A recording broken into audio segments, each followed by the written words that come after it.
Jonesy and Amanda. Jam Nation. Our next guest is a ruggedly handsome and very talented actor, and because he's so self-effacing, he'd be horrified that I've started He's like a that. Logie winner too. You may remember him as the bad boy Brax on Home and Away or the charming handyman Ben from Five Bedrooms. Well, now he's flying high as heroic nurse in his second season of the thrilling drama series RFDS, Royal Flying Doctor Service. Of course, it's Stephen Peacocke. Hello. G'day, Amanda. G'day, Jonesy. How are you? Always a treat to talk to you. How many shows can you be on? It's just Peacocke FM. I know. I've had a pretty lucky string of work in Melbourne and Broken Hill and Sydney and all over the shop. So it's been great fun. Well, this show is inspired by real life stories of the Royal Flying Doctor Service. What are some of the services that they do? What are some of the cases?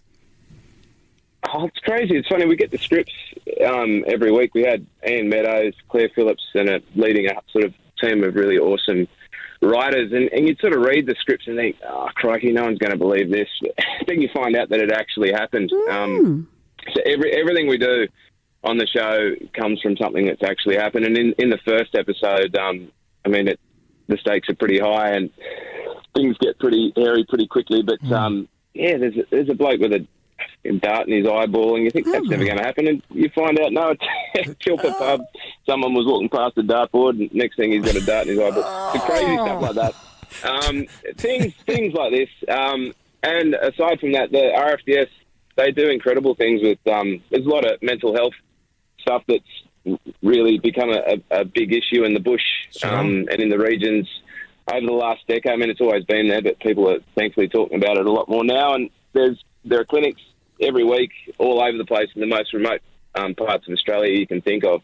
So it's an incredible service. It's the lifeblood of the bush, really. If you got a dart in your eye, how long would you have to wait for the Flying Doctor Service to arrive while you're just lying there with a dart in your eye? I wouldn't be worried. I'd just be wondering what score that is. Surely A bullseye. surely that'd win the game. I reckon, there's certainly someone to be buying you a beer for that. When you're filming, Stephen, You'd reckon? when you're filming, you're obviously having to go up in the air. Do you have bad conditions and dodgy tum-tum? I do in a car, I can tell you, but thankfully air sickness has never struck me down. I shouldn't say that. It probably will now. Yeah, but until now. That's right. Most of the stuff we do is actually in this incredible replica plane that our art department built.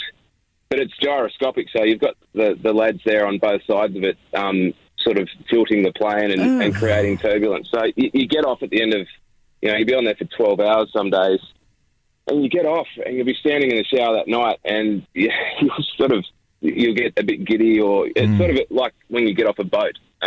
You get that sort of weird feeling, but it's incredibly real and lifelike, and it's a lot of fun. I used to like watching those old episodes of Skippy, and I remember a guy telling us about it, and they get in the car and they just be the crew shaking the car around while they drove around, and then they get Skippy. And they Don't say Skippy was a puppet. No. Skippy was real, but like when Skippy went, and there's a bit where Skippy flies a plane, which you'd have to suspend a bit of belief. But what they did is they just had two kangaroo paws that had been hacked off, salad servers, put some sticks, and that's up on the plane controls. Stephen, on the day that they chop your arms off and just use your hands, get a new agent.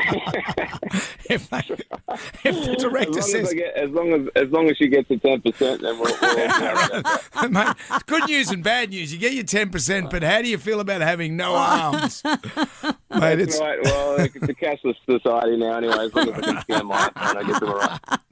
Well, Steve, it's always great to talk to you. Season 2 of RFDS starts tonight, 9:15 on 7 and 7+. Stephen Peacocke, thank you. Thanks for having us. Nice to talk to you. Bro.